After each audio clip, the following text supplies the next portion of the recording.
Free black and gold, buff forever. You already know, man. It's your boy, T Green, and I'm back with another one. Had no choice. I mean, he had to go through with the procedure because his number one priority is to be back for fall camp and be full go. I mean, that's what it's all about. So, he's doing good, and he's ready to go. How is he doing overall, just getting to go through this process? I mean, it's been a challenging process for him, but like anything else he does in his life, he attacks it, and he's going to hit it head on. And so he's in good spirits, and everybody said he goes through what he's doing, he'll be fine. But he often says, I don't have bad days. I might have bad moments, I don't have bad days. Have you seen that? Absolutely. Absolutely. And one of the things that he can do more than a lot of people that I've been around, he is one of those guys, he actually shows by example how to live and how to approach things. And, you can change the situation by how you think. And I think that's one of the things that I think that he does for our players and our staff, and everybody in the building. That, hey, we can do this, and it's a mindset. How do you feel that Coach Prime wants you to be the one representing him when he can't be here? Huge honor. Coach and I, we believe in the same thing. That's why I'm at Colorado, because of Coach Prime. I mean, that's the truth be known. I have a lot of respect for what Colorado has done, the tradition that they have, but I wouldn't be here if it weren't for Coach. And I believe in the same things he believes in. First of all, he's a good man.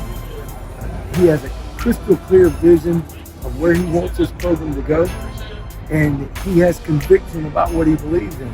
And those are the things that I believe in. Those are the values that I have. So I'm very honored to be here. I'm very honored to represent Colorado. One of the, to me, there's so much tradition that this university has. Our job is to help. We've never lost the tradition. We just got to get the win back so people are excited about it. I remember talking to you in the spring. You said there's a lot of growth to do with the secondary, the defense overall. With spring workouts and spring conditioning, how's everything been going, and where do you feel like the Buffs are at? Well, you're not going to find exactly where you're at until probably a couple of weeks out before the game, because you've been through summer conditioning, you've been through our player-led practices, the things that the NCAA allows us to do. And I'll tell you this, our players have worked extremely hard. Even the new guys that have come in that weren't here in the spring, they've kind of jumped in. I believe this players, they're going to do what you expect them to do, or what you demand that they do. So they've done some really good things. I've been really excited about watching them work. As far as the secondary is concerned, I think seeing what we've done this summer, I believe we can create more depth than we've had. And we're gonna play a lot of guys. I mean, if there's people that can play, we're gonna play them. And I mean, that gives us an advantage. So the more depth we can create, that's going to help us. Is Cormani one of those guys? Yeah, Cormani's definitely a guy that has the ability. He's got of course, he's got a lot of work to do, to get to play at this level.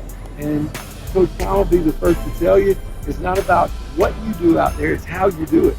We want to play a certain way. There's just certain standards that we're going to do, and it's our job as coaches to get these players to that play.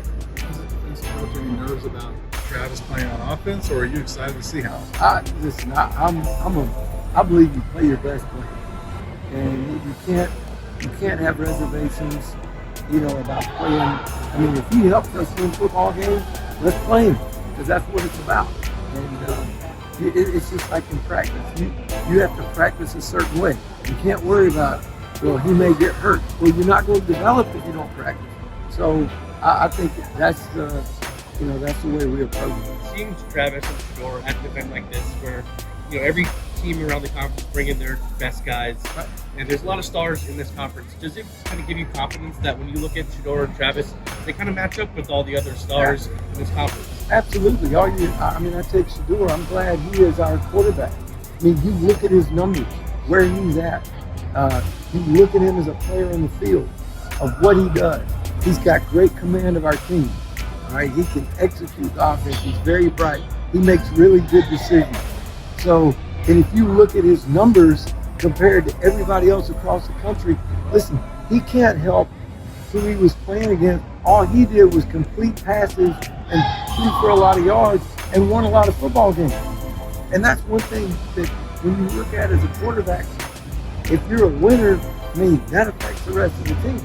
As far as Travis goes, and I've been knowing both of these young men since they were freshmen in high school. We recruited them both in Alabama.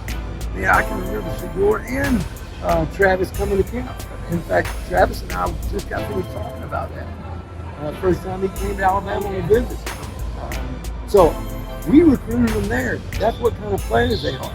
So they deserve to be here. Now we've got to go out on the field and compete. Both those guys know that, and our coaches know that. But yeah, they deserve to be here.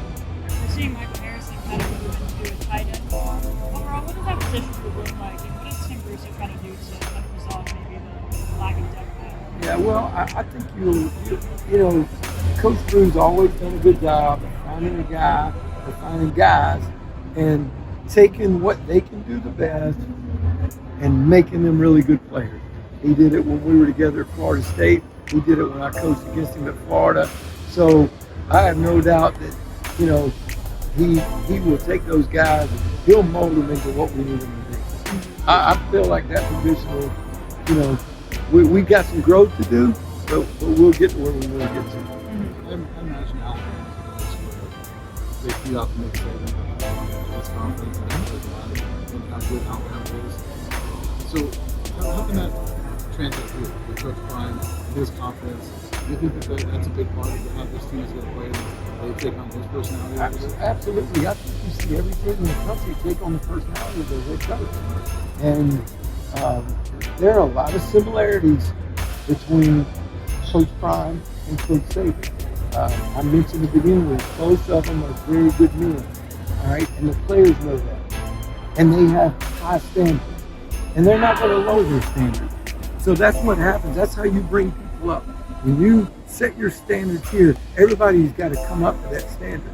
And then, you know, I've heard Coach talk about confidence comes from working hard, all right, and doing the things that it takes to do to now I produce, now I develop confidence. But yes, I do think that the way you approach things, like we were talking about, his mindset, is that affects our football team. And I think that's what a good leader does.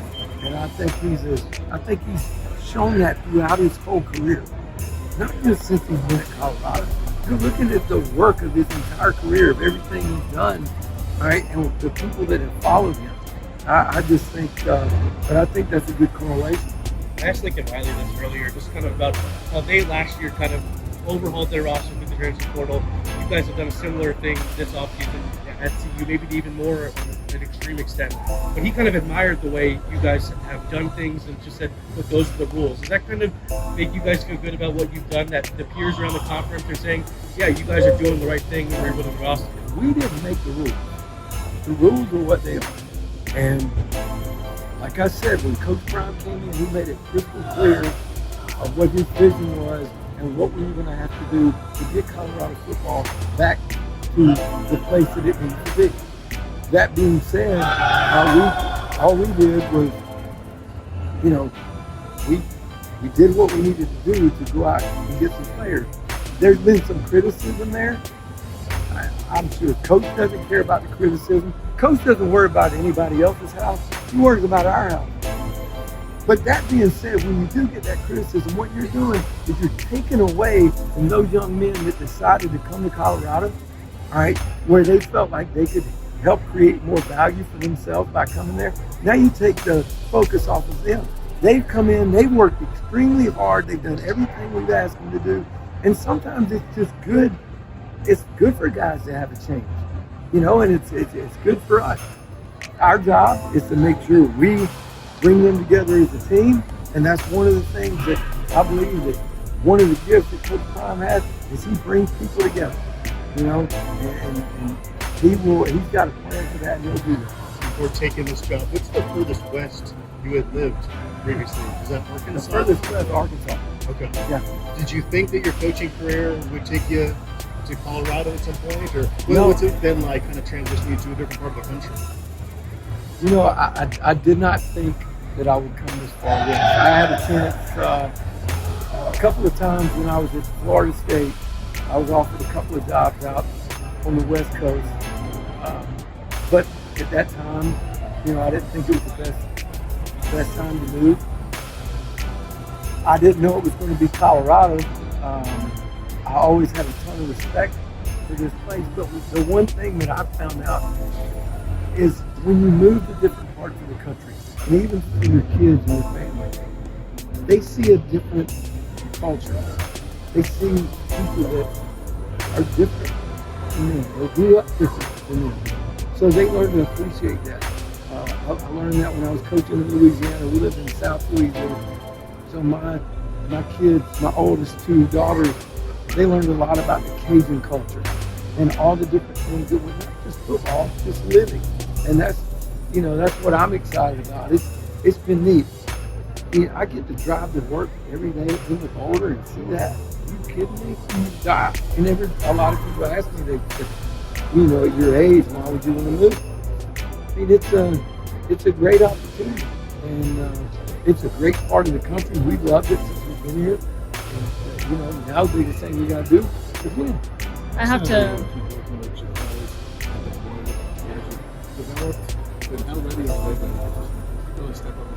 You know, I think both those young men are really good football players. You know, DeMoy last year it was tough on him because he had that knee injury in Arkansas game. He was really coming along. He's very athletic. He was one of the most athletic linebackers in that class coming out. He can really run. He's got a lot of range. He reminds me of Kelvin Smith that I coached at Florida State. He's that kind of athlete. Jacquez is a super smart young man. You know, Jacquez got stuck behind a couple of really good players at Alabama. Didn't play as much as DeMoy did, but he's very smart and he's very multiple. He can do a lot of things. He's played corner, he's played the slot. You know, I worked with some last year in the back end as a high safety. So, and they understand the system that we're running. So they've done a good job coming in this summer of being able to help, you know, other people in the process. I have to ask, any new numbers? Is that policy rolling into the summer? As far as new jersey numbers? Yeah. Listen, that is above my pay grade. Mm-hmm. that Coach Prime has his policy for that, and our guys earn numbers. He's made it very clear. Two guys want the same number, then you got to earn it. You guys added Shiloh officially to Yep. the roster over the summer. Just curious what it's been like getting to know him, and if he's got a similar personality at all to Coach Prime, and just in general what you're expecting him to bring to your room. Well, I've known Shiloh for a long time. So I recruited him when I was at Florida State. I actually left Florida State before he graduated from high school, but I watched him through high school and, you know, knew what kind of athlete he was, what he could bring to the table. He's a very smart young man. He's worked really hard this summer. I've challenged him to do some certain things. What I've said, what I believe, you know, Power 5, draftable safeties should be, and he's worked hard at that. He's like I mentioned, he's very smart. He's tough, but it'll be interesting to see how he does going throughout the fall. To my knowledge, you guys still have some more scholarships available. How is recruiting going in that aspect, and what position groups specifically do you want to fill? Well, you know, a lot of it will be based off of need, of course. You'd always like to have a perimeter guy that can cover. I mean, just the way offenses are these days, you can't have enough guys in the perimeter, whether it be a corner or a slot corner. Anytime you can bring a guy up front that can affect the quarterback, you want to be able to do that. I think we've done a good job of, bringing some of those guys in. Hopefully that's one of the things we got to change from last year. we got to be able to get pressure on the quarterback. So, but yeah, any place where we feel like they can help us win right now, we're going to improve. Awesome. A lot of the guys in your safeties room have experience starting in college football, whether it's at the FCS level or Pac-12. That's what you want as a position coach. You anticipate maybe having to at times put your arm around guys' shoulders and having to play a little bit of a psychologist role at times because of that. You know, I think guys have to understand that it's all about competition. We're going to play the players that play the best. We're going to play the players that practice the best. That is the standard. So I think if you are upfront with guys and tell them what the expectations are, then you're going to find the people that are going to compete. But yeah, you're right. We've had some guys that have played a lot of football, and listen, all that experience is going to be good. We got 12 guys that can play. We'll play 12 guys. I mean, depth is a good thing, but you got to make sure you do it consistently and show that over time. Thanks, Coach. Thank you. you. You already know the motto, man. Another day above ground is what? Truly a blessing. Like, share, subscribe, tune in with your boy, T Green, and I'm going to be right back with another one.